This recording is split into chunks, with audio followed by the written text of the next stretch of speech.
نحمده ونستعينه ونستغفره ونعوذ بالله من شرور أنفسنا ومن سيئات أعمالنا من يهده الله فلا مضل له ومن يضلل فلا هادي له أشهد أن لا إله إلا الله وحده لا شريك له وأشهد أن محمدا عبده ورسوله صلى الله عليه وسلم. أما بعد فإن أصدق الحديث كتاب الله وخير الهدي هدي محمد صلى الله عليه وسلم وشر الأمور محدثاتها وكل محدثة بدعة وكل بدعة ضلالة وكل ضلالة في النار. أعوذ بالله السميع العليم من الشيطان الرجيم من همزه ونفخه ونفثه. يا أيها الذين آمنوا اتقوا الله حق تقاته ولا تموتن إلا وأنتم مسلمون.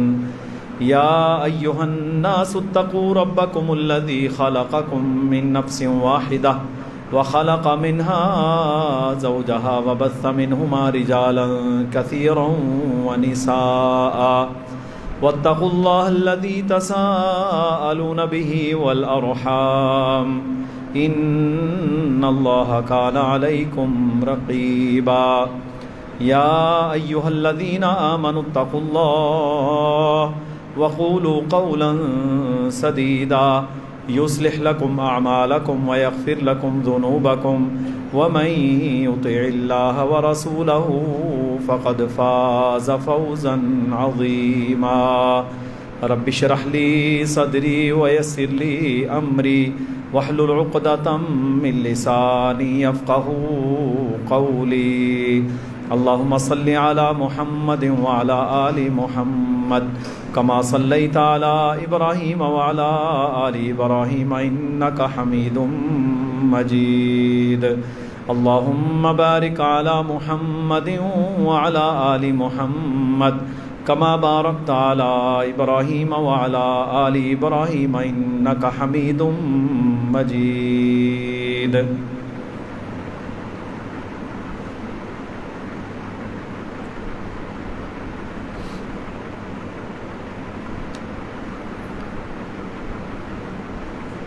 اللہ رب العالمین نے جتنی کتابیں اور صحائف اپنے انبیاء پر نازل فرمائے ہیں وہ سب منزل من اللہ کی وحی تھے، اور ان سب صحیفوں پر کتابوں پر ایمان لانا ہم مسلمانوں پر فرض قرار دیا. آدم علیہ السلام سے لے کر نبی آخر الزماں محمد الرسول اللہ صلی اللہ علیہ وسلم تک جتنی کتابیں اور اللہ کی وحی نازل ہوئی ہم اس سب پر ایمان لاتے ہیں، اور اس سب پر ایمان لانے کے ساتھ ساتھ ان کی عزت اور احترام کرنا بھی فرض ہے.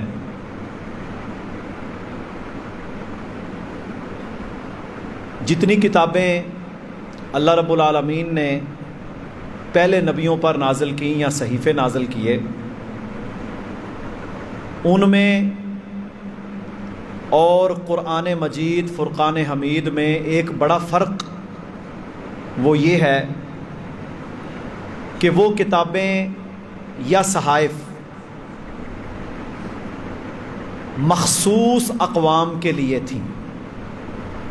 یعنی تورات تھی تو وہ یہود موسیٰ علیہ السلام کی جو امت تھی اس پر نازل ہوئی. انجیل عیسیٰ علیہ السلام پر نازل ہوئی. تورات داؤد علیہ السلام پر نازل ہوئی. تو وہ ایک مخصوص اقوام یا علاقے کے لیے ہوتی تھی. ان کتابوں میں بھی یہ نہیں لکھا تھا کہ یہ پوری دنیا کے لیے ہے اور قیامت تک کے لیے ہے۔ اپنے اپنے دور کے لحاظ سے اللہ تعالیٰ نے وحی کے ذریعے سے انسانوں کو ہدایت دی۔ پھر ہوا یہ کہ پہلی اقوام نے جو جرم کیے نا بڑے بڑے، ان میں پہلا جرم تو یہ تھا کہ یہ نبیوں کی تعلیمات سے روگردانی کرتے تھے۔ انہوں نے انبیاء علیہم الصلاۃ والسلام کو شہید کیا، انہوں نے اللہ کی وحی کو عملاً ماننے سے انکار کیا، انہوں نے نبیوں پر اور کتابوں پر ایمان لا کر ان کو بدلا۔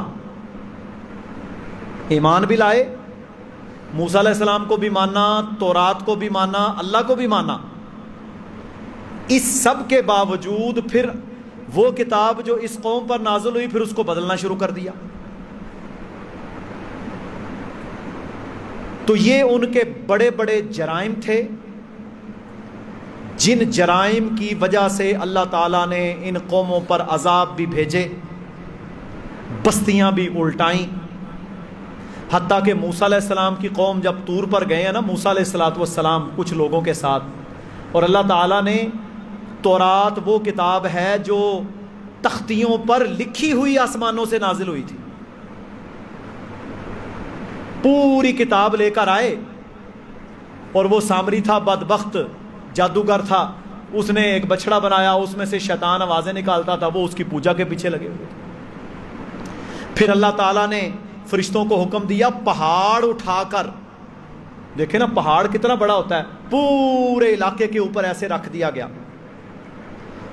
وقتی طور پر مان جاتے، جب عذاب ٹلتا پھر بدل جاتے۔ اسی طرح جب انہوں نے تورات کو بدلا، کتاب کو نہ مانا، یحرفون الکلم عن مواضعہ، کلمات کو، کتاب کے کلموں کو اپنی جگہوں سے بدل دیتے تھے۔ پھر اللہ تعالیٰ نے اسی کتاب کو تقویت دینے کے لیے موسیٰ علیہ السلام کی قوم یعنی بنی اسرائیل میں کچھ عرصہ کے بعد سیدنا داود علیہ السلام کو نبی بنا کر بھیجا۔ اچھا، داود علیہ السلام اور سلیمان علیہ السلام یہ دونوں وہ نبی ہیں جو نبی بھی تھے، جو بادشاہ بھی تھے، جو طاقتور بھی تھے، قوت والے بھی تھے، جاہ اور حشمت والے بھی تھے، پاورفل تھے۔ کتاب دے کر بھیجی، پھر قوم نے مانا، لیکن داود علیہ السلام کی وفات کے بعد پھر بدل دیا۔ پھر بہت سارے نبی آئے، پھر اللہ تعالیٰ نے بنی اسرائیل میں پھر ایک کتاب بھیجی اپنے نبی عیسیٰ علیہ السلام پر، انجیل آئی، انہوں نے انجیل کو مانا، پھر انجیل کو بھی بدلا، حتیٰ کہ کہتے ہیں یہ بنی اسرائیل والے کہتے ہیں ہم عیسیٰ کو قتل کریں گے علیہ السلام، عیسیٰ علیہ السلام کے پیچھے پڑ گئے۔ پھر اللہ تعالیٰ نے زندہ انہیں آسمانوں پر اٹھا لیا۔ مقصد یہ ہے کہ کتابوں کو بدلنا، نبیوں کو شہید کرنا، انبیاء کی توہین، کتابوں کی توہین، اللہ کی وحی کا عملاً انکار، یہ پہلی اقوام یہود و نصارہ اور زبور کو ماننے والے اور دیگر اقوام کا خاصہ رہا ہے۔ پھر 600 سال کا وقفہ ہے سیدنا عیسیٰ علیہ السلام اور آخری نبی محمد الرسول اللہ صلی اللہ علیہ وسلم کے درمیان۔ پھر اللہ تعالیٰ نے ساری کتابوں کا تتمہ، آخری کتاب، آخری رسول بھیجا، اور اللہ کے نبی نے پتہ کیا فرمایا؟ یہ بڑی سمجھنے والی بات ہے، فرمایا مجھے اور قیامت کو اس طرح بھیجا گیا، مجھے اور قیامت کو، یعنی رسول اللہ صلی اللہ علیہ وسلم کا دنیا میں مبعوث ہو جانا یہ قیامت کی اولین نشانیوں میں سے ہے کہ آپ آئیں گے، کتاب آئے گی، اس کے بعد اب کیا ہے؟ قیامت۔ اللہ کہتا ہے نا یہ سمجھتے ہیں قیامت بہت دور ہے، انہم یرونہم بعیدا، یہ سمجھتے ہیں بڑی دور ہے، وَنَرَاهُ قَرِيبًا، پر ہم اسے بہت قریب دیکھ رہے ہیں۔ رسول اللہ کا دنیا میں مبعوث ہونا، فرمایا میں اور قیامت اس طرح آئے ہیں، آخری نبی آئے، آخری کتاب آئی، اب اس کے بعد نبی کوئی نہیں، رسول کوئی نہیں، شریعت کوئی نہیں، دین کوئی نہیں، ساری پہلی شریعتیں، کتابیں، صحائف، ان پر ایمان فرض، عمل ختم، عمل منسوخ ہو چکا ہے۔ اب ہم آج کوئی بندہ ادھر کھڑا ہو جائے، وہ کہے جی میں تے تورات نو مننا، بھئی ہم بھی مانتے ہیں، نہیں میں عمل بھی تورات پر کروں گا، تو تورات پر عمل کرے گا، کیا تجھے یہ گارنٹی ہے کہ یہ وہی تورات ہے جو موسیٰ علیہ السلام پر لکھی ہوئی آئی تھی؟ انہوں نے تو بدل دیا، اللہ کے قانونوں کو بدلا، نبی کی تعلیمات کو بدلا، وحی کو بدلا۔ آخری نبی آئے، اللہ رب العالمین نے قرآن مجید کو زندہ اور جاوید معجزہ بنا کر بھیجا، اور قرآن مجید وہ کتاب ہے، یہ وہ کتاب ہے جو اللہ کا کلام ہے، جو اللہ کا کلام ہے، اور اللہ کا کلام اللہ کا حصہ ہے، اللہ کا کلام مخلوق نہیں ہے، یہ خالق کی صفت ہے، اور اس کلام کو کوئی بدل نہیں سکتا، اس کلام کو کوئی بدل نہیں سکتا۔ جتنی کتابیں پہلی نازل ہوئیں، ان کتابوں کے اندر ان کتابوں کی حفاظت کا ذمہ اللہ نے نہیں لیا، کیونکہ اللہ کو پتا تھا کہ یہ ایسے ایسے ہوگا، ایسی ایسی تقدیر کے معاملات، کیونکہ رب کو تقدیر کا علم اس طرح ہوتا ہے جس طرح ہمیں حال کا علم ہے، اس سے بھی زیادہ۔ اللہ کے لیے ماضی، حال اور مستقبل کا کوئی فرق نہیں، اس کا اندازہ اتنا پختہ ہے۔ اللہ اکبر۔ تو میرے بھائیوں کیا ہوا؟ پھر اللہ نے آخری کتاب نازل، اب یہودی تھے نا، عمر رضی اللہ تعالی عنہ کے دور میں سیدنا عمر کے پاس آئے اور آ کر کہا کہ اگر قرآن مجید میں ایک آیت الیوم اکملت لکم دینکم، آج ہم نے آپ کا دین مکمل کر دیا اور اسلام کو پسند کیا، یہ آیت نازل ہو جاتی ہماری کتابوں میں، اور پھر اللہ تعالیٰ نے قرآن مجید میں ایک اور آیت نازل فرما دی، فرمایا انا نحن نزلنا الذکر وانا لہ لحافظون۔ اللہ کہتا ہے ہم ہی ہیں جس نے قرآن کو نازل کیا، اور ہم ہی اس کی حفاظت کریں گے۔ حفاظت کون کرے گا؟ اللہ۔ اللہ نے خود قرآن میں یہ آیت نازل کر کے بتا دیا کہ قرآن کو نازل بھی میں نے کیا ہے، قرآن کی حفاظت بھی میں کروں گا۔ اب ہوا کیا؟ ہوا یہ کہ نبی صلی اللہ علیہ وسلم سے لے کر آج تک کا جتنے قرآن کے دشمن ہیں، اچھا ان کو تو بری عادتیں پڑی ہوئی تھی نا، یہودیوں کو، عیسائیوں کو، اور یہ جتنے اہل کتاب اور ہیں، ان کو عادتیں پڑی ہوئی تھی، کتابوں کو بدلنا، نبیوں کی تعلیمات کو بدلنا، خباثتیں کرنا، شرارتیں کرنا، نبیوں کی تو یہ ان کی عادت تھی۔ تو انہوں نے یہ عادت پوری کرنے کے لیے قرآن پر بڑے حملے کیے، کبھی اس کو شاعری قرار دیا، کبھی اس کو کاہن کا کلام قرار دیا، کبھی کچھ قرار دیا، کبھی یہ ہوا، کبھی وہ ہوا۔ اللہ کے نبی کے پاس شاعر آ رہے ہیں، بڑے بڑے ادیب آ رہے ہیں، بڑے بڑے عرب دان آ رہے ہیں، آپ کو آزمانے کی کوششیں ہو رہی ہیں، لیکن آپ صلی اللہ علیہ وسلم نے جتنے لوگوں کو اللہ کا کلام پڑھ کے سنایا، جو بڑے بڑے شاعر اور بڑے بڑے عرب دان تھے، میرے بھائیوں وہ حیران اور ششدر رہ گئے، وہ کہتے تھے یہ بندے کا کلام نہیں ہو سکتا، یہ بندے کا کلام نہیں ہو سکتا، تنزیل من رب العالمین، یہ تو رب کی طرف سے نازل شدہ ہے، یہ نہیں بندے کا کلام ہو سکتا۔ اب میرے بھائیوں سورہ نجم ہے، آپ صلی اللہ علیہ وسلم پر جب یہ سورت نازل ہوئی، مکہ ہے، ابو جہل، ابو لہب، عتبہ، شیبہ، ابی ابن خلف، اللہ کے دشمن، قرآن کے دشمن، اسلام کے دشمن، یہ وہی ہیں نا جو 70 مشرکین کے سردار بدر میں کٹے ہوئے پڑے تھے، یہ وہی ہیں بڑے ظالم. اللہ کے نبی علیہ الصلوۃ والسلام کی بیٹیوں کو طلاقیں دیں, حضرت سمیہ رضی اللہ تعالی عنہا کو شہید کیا, حضرت یاسر رضی اللہ تعالیٰ عنہ حضرت عمار کے والد ان کو شہید کیا. بڑے ظالم, اللہ کے نبی علیہ الصلوۃ والسلام کے راستے میں کانٹے بچھانے والے, نماز کی حالت میں اونٹ کی گندی اوجریاں آپ کے اوپر ڈال کر اذیت دینے والے, حضرت خباب رضی اللہ تعالیٰ عنہ کو کوئلوں کے اوپر لٹا کر جلانے والے. بڑے ظلم کیے انہوں نے. مکہ کے آپ حالات پڑھیں, بڑے ظلم کیے, بڑے ظلم کیے. اللہ کے نبی علیہ الصلوۃ والسلام جب یہ آیت نازل ہوئی نا سورہ نجم, تو آپ صلی اللہ علیہ وسلم باہر تشریف لائے. اچھا, بیت اللہ کے بالکل ساتھ سارے لوگوں کے گھر تھے, چھوٹا سا علاقہ تھا. جب اللہ کے نبی نے آگے باہر تلاوت شروع کی, اب وجہ یہ تھی کہ بیت اللہ کیونکہ ابراہیم علیہ السلام نے تعمیر کیا, وہ بھی اپنے آپ کو ابراہیمی مانتے تھے, وہاں عبادتیں کرتے تھے, وہ ایک جگہ تو تھی جس کو وہ بھی پاک صاف اور اپنا قبلہ مانتے تھے. تو اللہ کے نبی جب باہر تشریف لائے, آپ صلی اللہ علیہ وسلم نے سورہ النجم کی تلاوت کرنا شروع کی. اب میرے بھائیوں, مسلمان بھی چند جو تھے 40-50 کے قریب وہ بھی موجود ہیں, ابو جہل بھی موجود ہے, باقی بھی سارے مکے کے مشرک موجود ہیں. اب اللہ کے نبی نے جب آیت پڑھنا شروع کی نا, اعوذ باللہ من الشیطان الرجیم, فرمایا آزفت الآزفہ, قریب آ گئی, قریب آنے والی یعنی قیامت.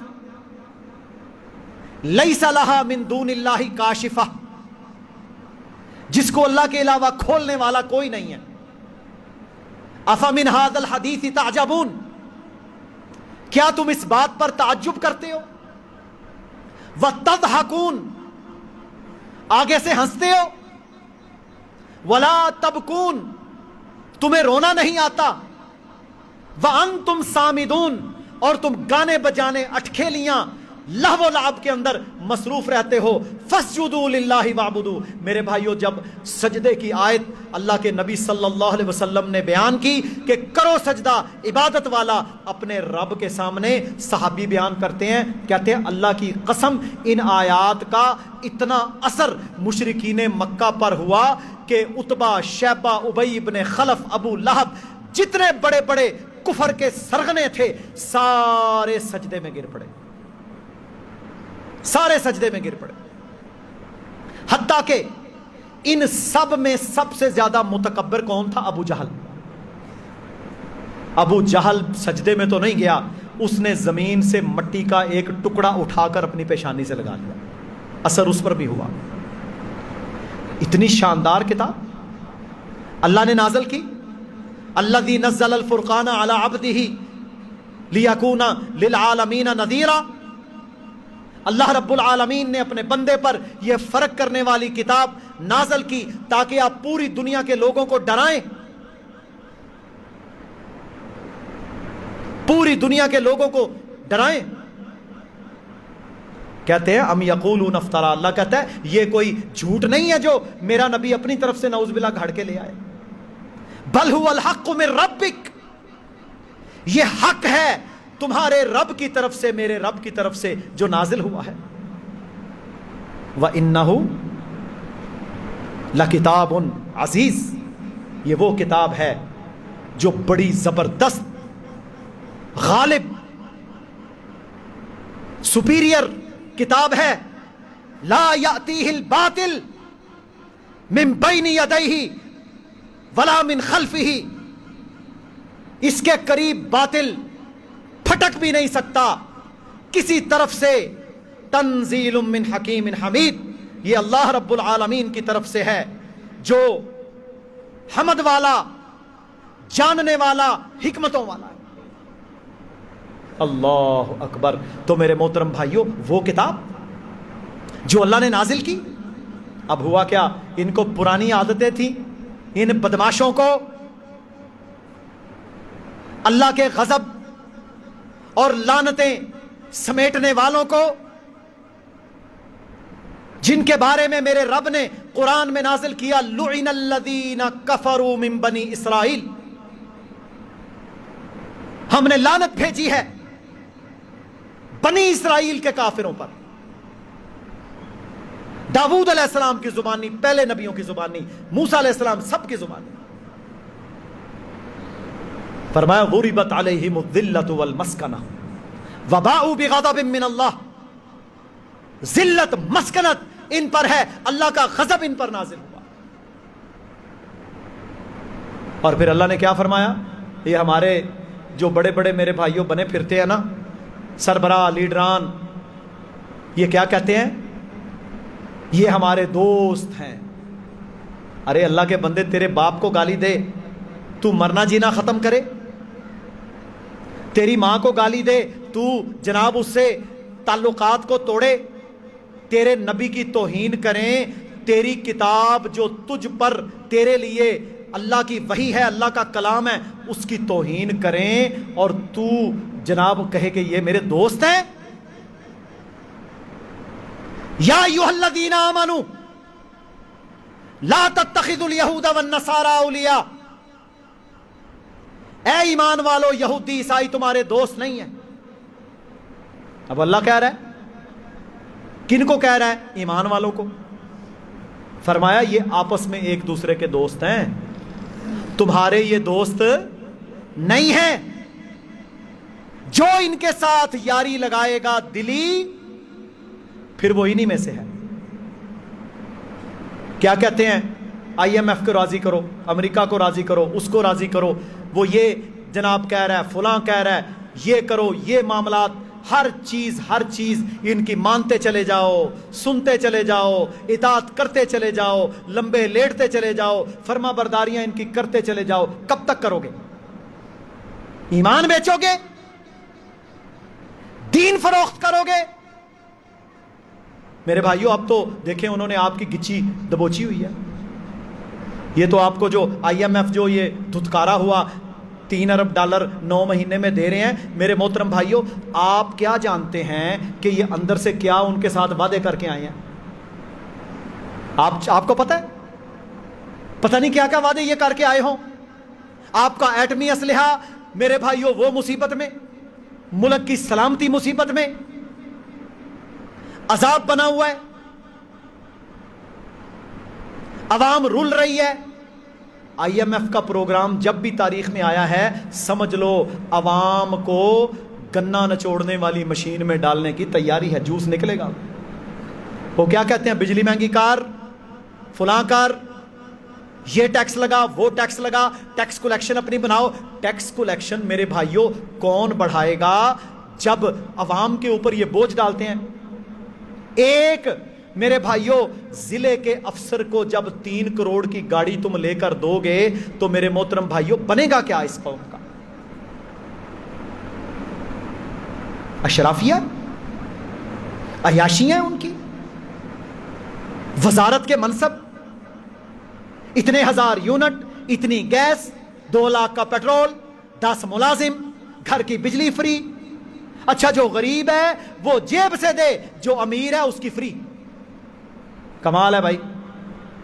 سارا کلونیلزم جو ہمارا کالونی کا نظام تھا نا، جہاں جب گورا حکومت کرتا تھا، وہی گندا نظام آج یہاں پر غلامی کا نافذ ہے. ان کو کوئی غرض نہیں. مذمت کی ٹھیک ہے، قراردادیں پاس کی ٹھیک ہے، احتجاج ہم کریں گے ٹھیک ہے، دنیا کو دکھائیں گے ٹھیک ہے. ہم اس سے زیادہ عوام کیا کر سکتی ہے؟ آواز ہی بلند کر سکتے ہیں نا، کلمہ حق ہی کہہ سکتے ہیں نا. کرنا کنہوں نے تھا؟ کرنا تو انہوں نے. 70 مسلمانوں کے ملک، تیل سارا آپ کا، مین پاور ساری آپ کی. آپ صرف ڈنمارک اور سویڈن ان ملکوں کی ڈیری پروڈکٹس، جو دودھ آ رہا ہے، جو مکھن آ رہا ہے، جو بالائی آ رہی ہے، جو کریم آ رہی ہے، جو ان کی پنیر آ رہا ہے، اگر آپ صرف اس کی پابندی لگا دیں یہ گھٹنے ٹیکنے پر مجبور ہو جائیں. ہمارے ایک ڈویژن جتنا یہ پورا ملک نہیں ہوتا، اور حکومت کی سرپرستی میں اللہ کی کتاب کو یہ جلائیں، اور 70 مسلمانوں کی فوجیں اور میرے بھائیوں ان کے حکمران یہ بولنے تک کو تیار نہیں. اگر بولے بھی ہیں تو مذمت ہی کی ہے نا. او آئی سی نے جدہ میں کانفرنس کی، مذمتی قرارداد پاس کی، بعد میں پھر عیاشیاں. تیری کتاب کو انہوں نے جلایا، اور پھر پتہ کہاں جلایا؟ اسٹاک ہوم، سویڈن کا کیپٹل ہے، اسٹاک ہوم کی مرکزی جامعہ مسجد کے باہر پولیس اور حکومت کی زیر نگرانی اس گماشتے نے اللہ کے قرآن کو جلایا۔ کسی نے اس کو نہیں پوچھا، جس نے پتھر مارا اس کی پتہ نہیں زندگی بھی ابھی ہے کہ نہیں، وہ تو شہید ہے انشاءاللہ، وہ تو اصل مجاہد ہے۔ ایک مسلمان تھا، اس سے کچھ نہیں بن پڑا، اس نے پتھر اٹھا کے مارا، پولیس اس کو پکڑ رہی ہے، جو قرآن جلا رہا ہے اس کو کہتے ہی کچھ نہیں۔ ابھی بھی تیرے یار ہیں یہ؟ جا کے ہم ان کی میرے بھائیوں شہریتیں لیتے ہیں، یقیناً ان کی اکثریت ایسے ذہن کی نہیں ہے، یہ ریالٹی ہے، میں خود ان ملکوں میں رہا ہوں۔ انگریز عیسائی جو ہیں ان کی اکثریت اس ذہن کی نہیں ہے، لیکن ان میں جو یہ گندا دماغ چند ہزار لوگوں کا ہے، یا اس کا جو طبقہ ہے، یہ طبقہ اس قابل ہے کہ انہیں وہ سولی پر دیں۔ ورنہ ان ملکوں کے اندر، امریکہ میں، انگلینڈ میں، یورپ میں، آسٹریلیا، دیگر ملکوں کے اندر جو اکثریت ہے وہ ایسے دماغ والے، توہین کرنے والے نہیں ہیں، اور یہی وہ لوگ ہیں جب آپ ان پر قرآن پیش کرتے ہیں یہ قرآن مانتے ہیں، مسلمان بھی ہوتے ہیں، ایسی بات نہیں ہے، بہت ساری اکثریت ان کی مسلمان ہوتی ہے، لیکن حکومتی سرپرستی کے اندر کسی کتاب کو، مذہبی کتاب کو، اتنا بڑا دنیا کا سب سے بڑا دین، اس کو جلانا، اور 70 مسلمانوں کے ملک، کروڑوں کی آبادی، اربوں میں، کوئی میرے بھائیوں ایکشن کیوں نہ لے سکا؟ کیونکہ یہ غلام در غلام ہے۔ اور اللہ نے پتہ کیا فرمایا ہے؟ اللہ نے فرمایا ہے کہ تم جتنا ان کے سامنے لیٹو گے یہ تمہاری بات نہیں مانیں گے، اس سے تمہاری عزت نہیں بنے گی۔ وَلَن تَرْضَى عَنْكَ الْيَهُودُ وَلَن نَّصَارَى حَتَّى تَتَّبِعَ مِلَّتَهُمْ۔ اللہ کہتا ہے یہ یہودی اور عیسائی اس وقت تک تم سے راضی نہیں ہوں گے جب تک کہ تم ان کی ملت کی پیروی نہیں کرتے، تم ان کے مذہب میں نہیں چلے جاتے، اس وقت تک یہ تم سے راضی نہیں ہوں گے۔ تو میرے محترم بھائیوں، اللہ رب العالمین نے جو یہ کتاب نازل کی، اس کی حرمت ہے، اور اس کتاب کی حرمت کو پامال کرنے والوں کو دنیا میں عبرت کا نشان بننا چاہیے۔ اب کیا کہتے ہیں؟ پہلے حکومت کی زیر نگرانی، اس نے سارا بدماشی کی، اس کو کوئی پوچھنے والا نہیں ہے، کیا کہتے ہیں؟ کہتے ہیں یہ فریڈم آف ایکسپریشن ہے۔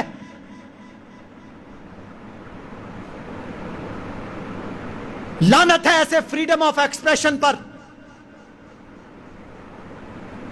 کہ تجھے بولنے کی آزادی ہے جی۔ اچھا، قرآن جلائے تو کہتا ہے فریڈم آف ایکسپریشن، اللہ کے نبی کی معاذ اللہ توہین کریں تو کیا کہتے ہیں؟ اس آزادی اظہار رائے۔ اور اگر تیری ملکہ کو، تیرے کنگ کو اور تیرے ملک کے آئین کے خلاف غداری کرے تو تو قتل کرتا ہے۔ اب ہمیں تو یہ ہے، ہم تو وہ امت ہیں کہ یہ اپنے آپ کو عیسائی اور یہودی کہنے والے جب یہ قرآن جلاتے ہیں تو میرے بھائیوں کیا ہم سوچ بھی سکتے ہیں کہ ہم انجیل اور تورات کو جلائیں؟ کیا ہم سوچ بھی سکتے ہیں کہ ہم پہلے نبی جو ہمارے نبی ہیں، عیسیٰ علیہ السلام، موسیٰ علیہ السلام، داؤد علیہ السلام، ان کے بارے میں کوئی کلمہ اپنی زبان سے نکالیں برا؟ ہم تو سوچ بھی نہیں سکتے۔ ہمارا تو ایمان ہی ختم ہو جائے، ہم تو دائرہ اسلام سے خارج ہو جائیں اگر ہم دماغ کے اندر بھی کوئی گندی چیز پہلے نبیوں کے بارے میں یا کتابوں کے بارے میں سوچیں۔ ہمارا تو یہ ایمان ہے، ہمارا تو یہ ایمان ہے۔ اور ہمارا لا الہ الا اللہ محمد رسول اللہ اس وقت تک مکمل ہی نہیں ہوتا جب تک ہم کتابوں پر، رسولوں پر ایمان نہ لائیں، نہیں نہ ہوتا۔ کوئی کلمے کا فائدہ نہیں۔ آپ کہے جی میں اللہ کے آخری نبی کو مانتا ہوں، پہلے نبیوں کو نہیں مانتا، اللہ کہے گا تیرا کوئی اسلام نہیں۔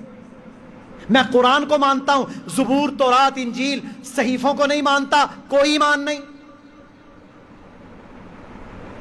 دنیا کی واحد امت محمد ہے صلی اللہ علیہ وسلم، اور مسلمان ہیں جو سارے نبیوں کی عزت کرنے والے، سارے نبیوں پر ایمان لانے والے، ساری کتابوں کی عزت کرنے والے، ساری کتابوں پر ایمان لانے والے۔ ہم میرے محترم بھائیوں اپنے مسلمانوں کے حکمرانوں سے یہ مطالبہ کرتے ہیں، اس کا یہ حل نہیں ہے اگر تم ان کے خلاف لڑ نہیں سکتے تو تم کم از کم معاشی طور پر تو ان پر پابندیاں لگا سکتے ہو۔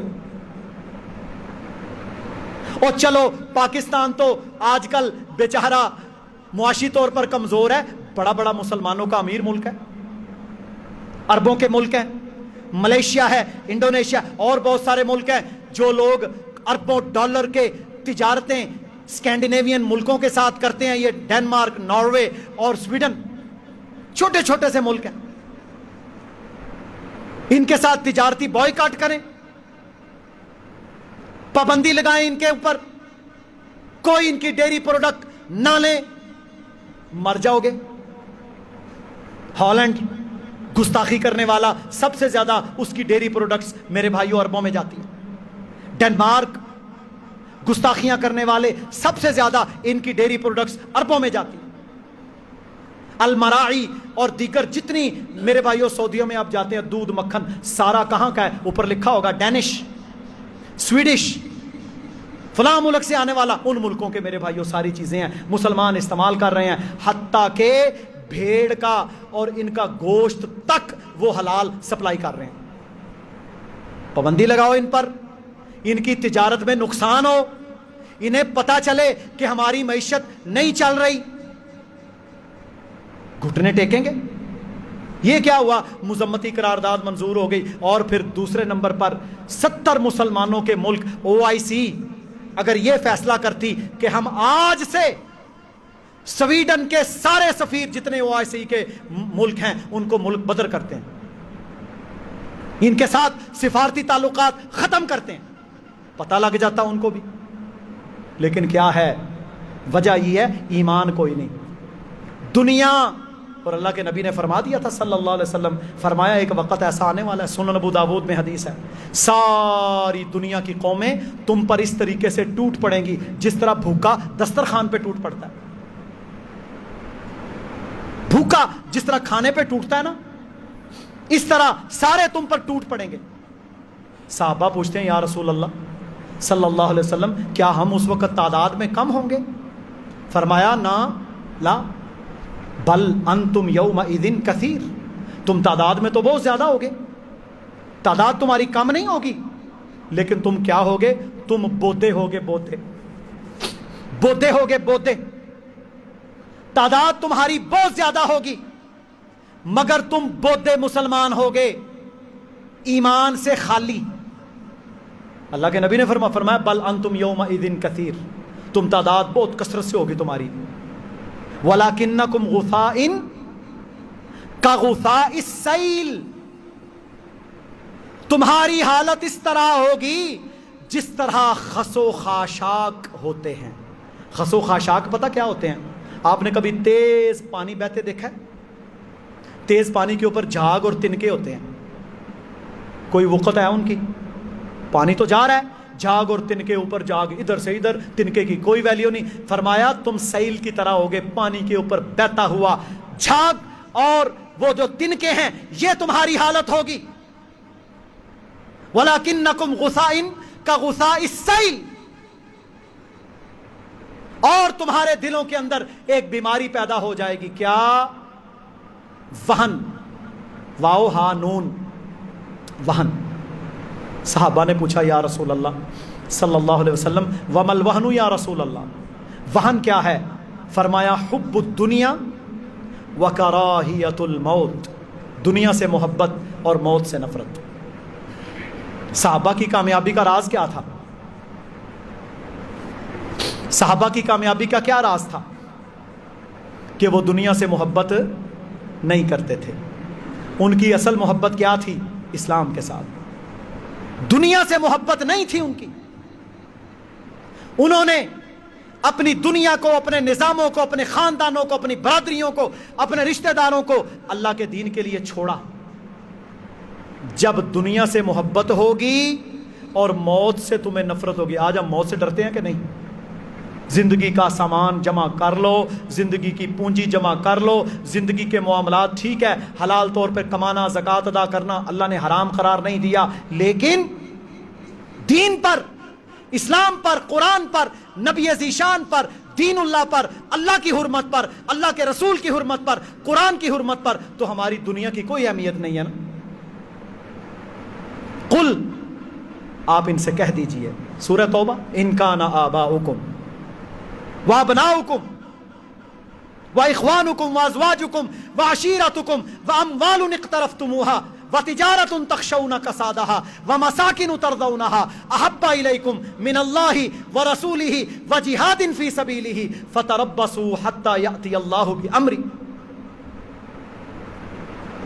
اے نبی آپ ان سے کہہ دیں, اگر تمہارے ماں باپ, تمہارے بیٹے بیٹیاں, تمہارے بھائی بہنیں, تمہارے رشتہ دار, تمہارا مال جو جس کی مندی, جس کا چھوٹنا تمہیں بڑا مشکل گزرتا, وہ تجارت جس کا مندہ پن تمہیں اچھا نہیں لگتا, وہ گھر جن پر تم راضی ہو. 8 چیزوں کا ذکر کیا سورہ توبہ میں اللہ نے. اگر فرمایا احب الیکم, یہ تمہیں اللہ سے زیادہ محبوب ہیں, ماں باپ, بیوی بچے, بہن بھائی, کام کاروبار, گھر, یہی ہے نا سب کچھ. اللہ نے گنوا دیا ہے, اٹھائیں سورہ توبہ, مدنی صورت ہے, منسوخ بھی کوئی نہیں, آخری 8 ہجری 9 ہجری کے اندر نازل ہونے والی یہ صورت. قل, اے نبی آپ ان سے کہہ دیں, ان کان آباؤکم, تمہارے ماں باپ, و ابناؤکم, تیرے بیٹے بیٹیاں, و اخوانکم و ازواجکم, تمہارے بہن بھائی, بیویاں, رشتہ دار, مال, کاروبار, جائیدادیں رکھو. اللہ تعالیٰ نے حکم دیا ہے, ان کے حقوق ہیں, لیکن فرمایا احب الیکم, اگر یہ 8 چیزیں تمہیں زیادہ محبوب ہیں, کس سے؟ من اللہ, اللہ سے, ورسولہ, اللہ کے رسول سے, وجہاد فی سبیلہ, اللہ کی راہ میں جہاد کرنے سے. کتنی چیزوں کو ذکر کیا؟ 3. یہ ساری چیزیں محبوب رکھنی ہیں, ان کے حقوق بھی ادا کرنے ہیں, لیکن ان چیزوں کو نہ اللہ سے زیادہ محبوب رکھنا ہے, نہ اللہ کے رسول سے, نہ اللہ کی راہ میں لڑنے سے. اللہ کہتا ہے اگر تم نے اپنی ان 8 چیزوں کو اللہ, اس کے رسول اور اللہ کی راہ میں جہاد سے زیادہ محبوب جانا, فتربصوا, پس تم انتظار کرو, حتی یأتی اللہ بامری, کہ حتیٰ کہ تم پر اللہ کا عذاب آ جائے. لفظی ترجمہ ہے, کوئی تفسیر کی ضرورت نہیں ہے, کوئی جناب اس میں اختلاف نہیں ہے. یہ وجہ ہے جس وجہ سے آج ان کو اتنی ہمت مل گئی کہ وہ اللہ کی توہین کر, پتہ ہے انہوں نے رب کی توہین کی. ٹیری جونز نے, بدبخت ملعون نے, امریکہ میں قرآن پر مقدمہ چلایا, اپنی عدالت لگائی, قرآن پر مقدمہ چلایا, اس کو دہشت گردی کی کتاب قرار دیا, دہشت گردی کی کتاب قرار دے کر اس کو جلایا. کوئی دنیا میں نہیں بولا. اللہ کے نبی کے خاکے, امہات المومنین, حضرت عائشہ, حضرت خدیجہ, ان کے خاکے. یہ 2004 سے ڈرامہ جاری ہے. 70 مسلمانوں کے ملک. ہم کیا کرتے ہیں؟ ہم نکلیں گے, آواز اٹھائیں گے, روئیں گے, اللہ کے سامنے دعائیں کریں گے, اس سے زیادہ تو کچھ نہیں کر سکتے. انہوں نے حکومتی سطح پر اللہ کی کتاب کو جلانا, لیکن اللہ اکبر کبیرہ, اللہ تو بہت بڑا ہے. انہوں نے جلایا, انہوں نے توہین کی, اللہ نے اسلام کو اور دنیا میں پھیلا دیا, امریکہ میں پھیلا دیا, اسکینڈینیوین کے اندر پھیلا دیا, سویڈن میں, ڈنمارک کے اندر پھیلا دیا. یہ جلاتے ہیں, اللہ اور اس کو پھیلاتا ہے. دیکھیں میں نے آپ کو بتایا وہاں کی اکثریت, ان کے دماغ سلیم الفطرت ہیں, ان کو دعوت دی جائے وہ مانتے ہیں. کیوں کہ آج کے دور کا جو جدید غلامانہ نظام ہے نا, سرمایہ دارانہ نظام, اس کو کہتے ہیں کیپٹلزم. یہ جو سرمایہ دارانہ نظام ہے، اس میں کیا ہے؟ لوگوں کو غلام بناؤ، قرضے دے کر بینکوں کے ذریعے سے ان کو جکڑو، سود میں پھنساؤ، ڈپریشن کے مریض بناؤ، ساری زندگی یہ قرضے اٹھائیں، ان کو عیاشیاں، فحاشیاں، عریانیاں، دنیا کی چمک دکھاؤ، یہ ساری زندگی اس چمک کے پیچھے بھاگتے رہیں، وہ تو ملتی نہیں۔ یہ سرمایہ دارانہ نظام کی سوچ ہے۔ کیا کرتے ہیں وہاں پر؟ قرضوں پر مکان، سود پر مکان، سود پہ گاڑی، سود پہ میرے بھائیوں مائکرو ویو اوون، سود کے اوپر استری، سود پر ہر چیز، سود پر موبائل، سب کچھ سود پر کپڑے، سود پر کھانا پینا۔ میرے بھائیوں کیا ہوتا ہے؟ کما رہا ہے، سود دے رہا ہے، کما رہا ہے، سود دے رہا ہے، ظاہراً نظر آتا ہے جی بڑی زندگی ہے جی، کیا لائف ہے جی، کیا سٹائل ہے جی۔ ہم جانتے ہیں یہ ڈپریشن کے کتنے مریض ہیں، ان کا ڈپریشن ہے، ان کے اوپر شیطان آوی۔ ابھی پچھلے دنوں وہ ٹائٹین جو چھوٹی سی آپ دوست تھی، جو لوگ اس میں ٹائٹینک کا ملبہ دیکھنے کے لیے، منو تسی یہ دسو ٹائٹینک کا ملبہ دیکھنا فرض ہے؟ وہ بے وقوف کے بچوں، تجھے اللہ نے زندگی دی، اربوں روپے دیے، تو 2.5 لاکھ ڈالر لگا کے ٹائٹینک کا ملبہ دیکھنا ہے؟ بھائی کمال ہے۔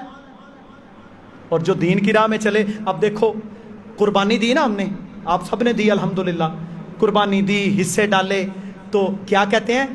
کسی بیوہ کا نکاح کرا دو، کسی یتیم بچی کا نکاح۔ او بھائی یتیم بچی کا نکاح بھی کرواؤ، قربانی بھی دو، ایک فرض کو کیوں ضائع کرتے ہو؟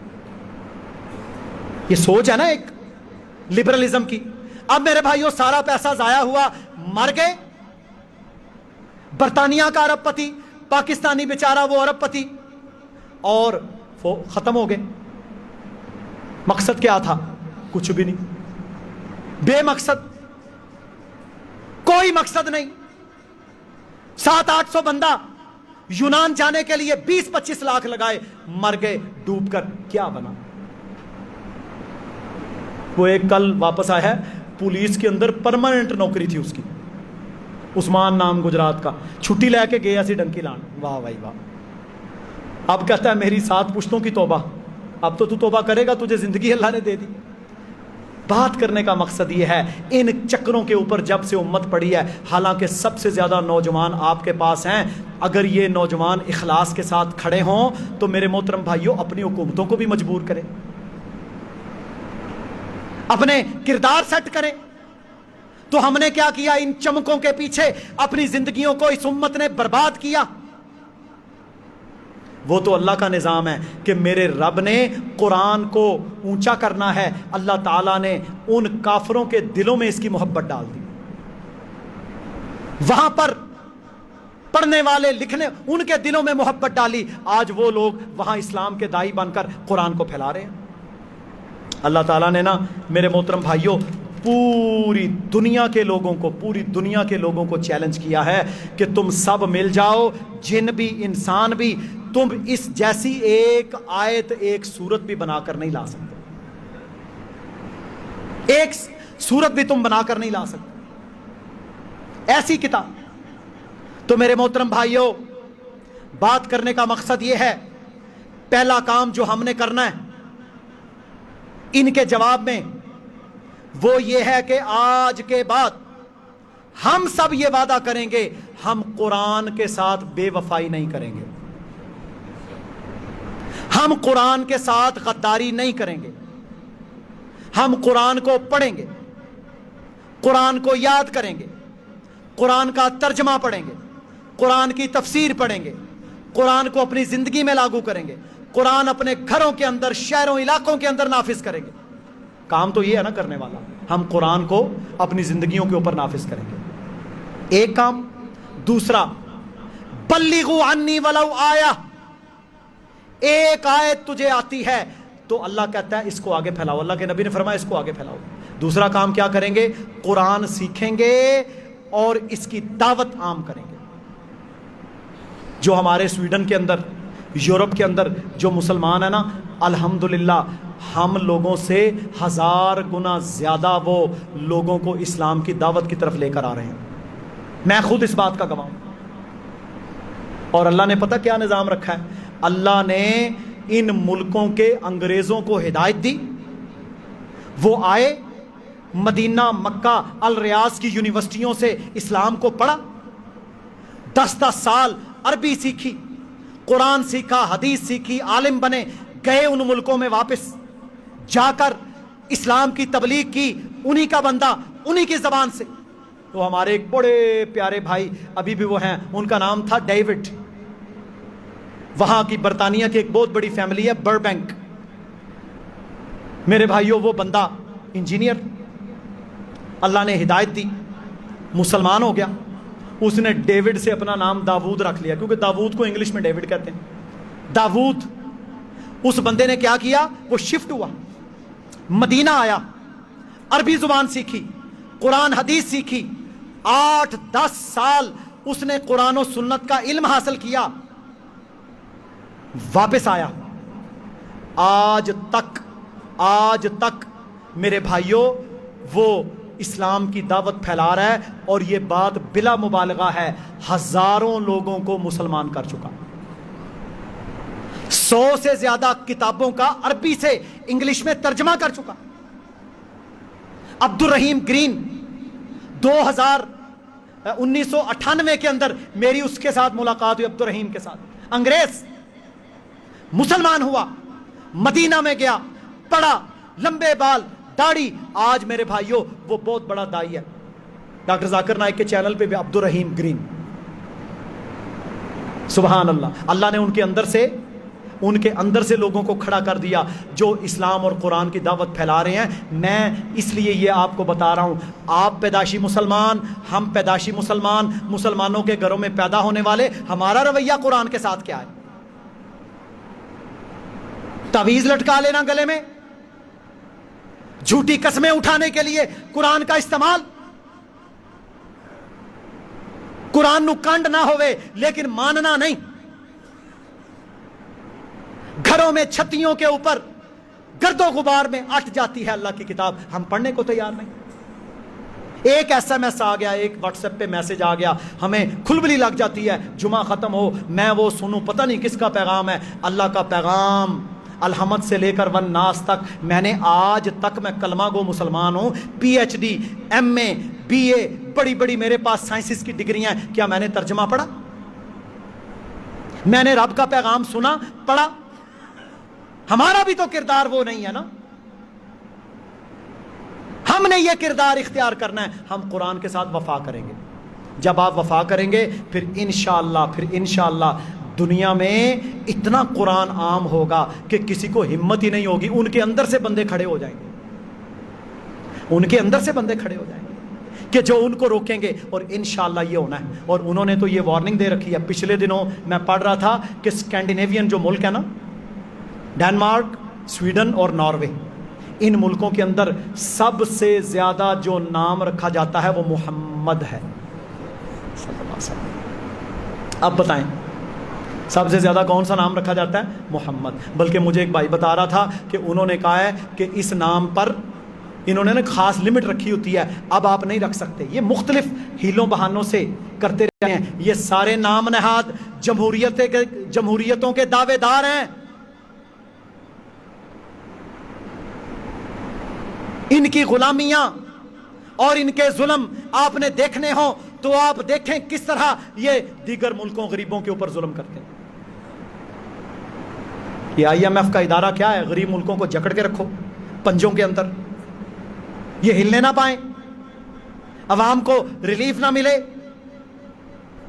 اچھا دیکھ لیں، آج تک آئی ایم ایف نے، ورلڈ بینک نے، پیرس کلب نے کبھی آج تک یہ کہا ہے کہ عیاشیاں ختم کرو، ایلیٹ طبقہ، اشرافیہ، اس کے فری بجلی، فری گاڑی، فری نوکر بند کرو،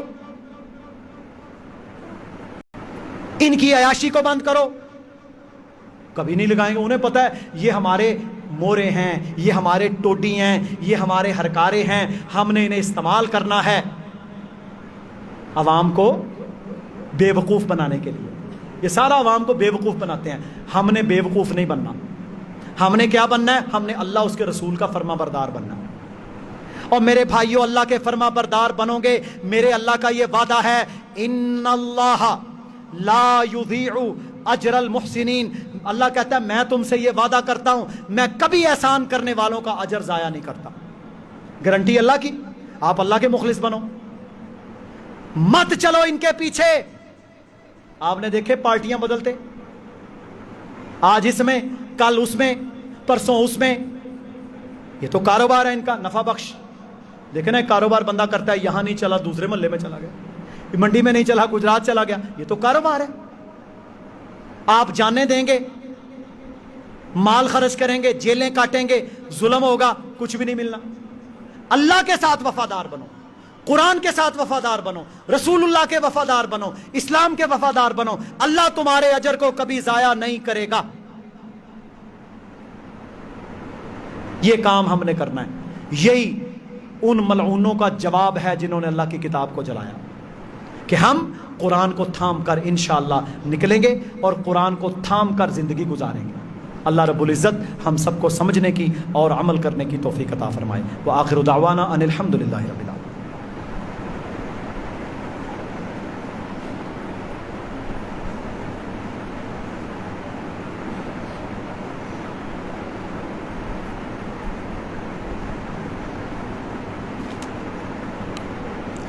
ان الحمد للہ نحمده ونستعینه ونستغفره ونعوذ باللہ من شرور انفسنا ومن سیئات اعمالنا من يهده اللہ فلا مضل له ومن يضلل فلا هادی له.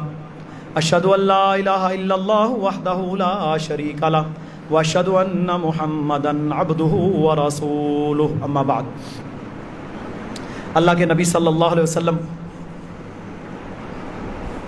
جب عمرہ کرنے کے لیے مدینہ سے مکہ گئے صلح حدیبیہ کے بعد, تو پہلی دفعہ مکہ والوں نے عمرہ کرنے سے روک دیا تھا.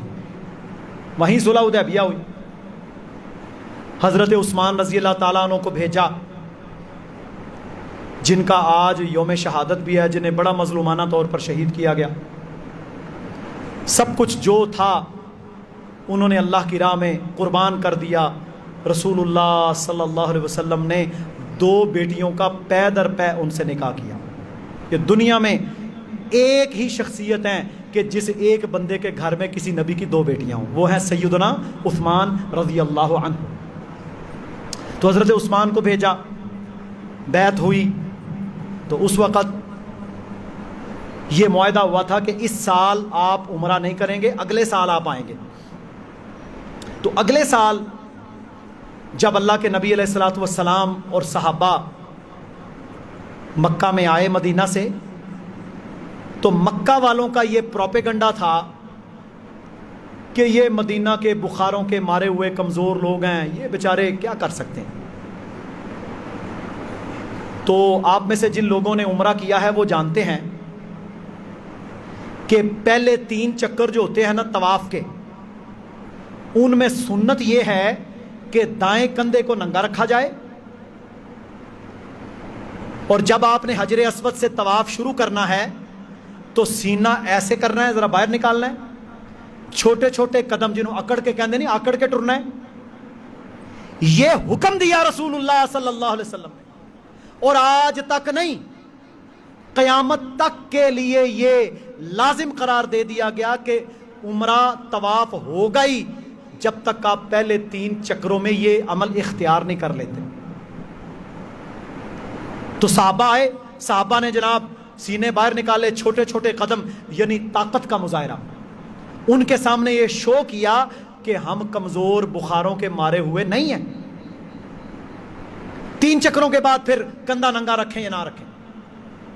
بات کرنے کا مقصد یہ ہے, آج ہمارے پاس کیا ہتھیار ہے کہ ہم اپنے حکمرانوں کو, دنیا کے لوگوں کو, OIC کو, عرب لیگ کو, مسلمانوں کو, اور دنیا کے جو نام نہاد ادارے بنے بیٹھے ہیں, ان سب کو کم از کم یہ تو دکھا سکتے ہیں کہ ہم لوگ اس عمل کی وجہ سے کتاب اللہ, قرآن مجید, فرقان حمید کو جلانے کی وجہ سے ہم کتنے دکھی, پریشان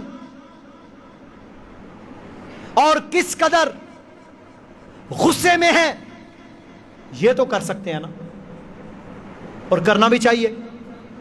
فاتقوا اللہ ما استطعتم، جتنی طاقت ہے اتنا اللہ سے ڈرو. ہم میں یہ طاقت ہے، ہم انشاءاللہ کریں گے، تاکہ کم از کم دنیا کے اندر یہ آواز تو آئے کہ قرآن کا جلانا، نبیوں کی توہین، یہ قطعاً برداشت نہیں ہے.